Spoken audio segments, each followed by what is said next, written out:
પ્રિય વૈષ્ણવો, પ્રભુને રીઝવવા માટે બહુ મોટા પાંડિત્યની કે મોંઘી વસ્તુઓની જરૂર નથી.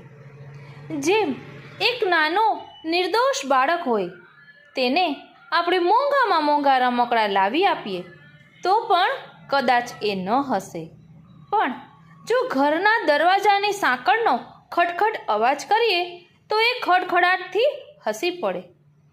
એ બાળક શેનાથી રાજી થશે એનો ખ્યાલ આપણને નથી, એ તો એ જ જાણે. બસ આપણા ઠાકોરજીનું પણ આવું જ કંઈક છે.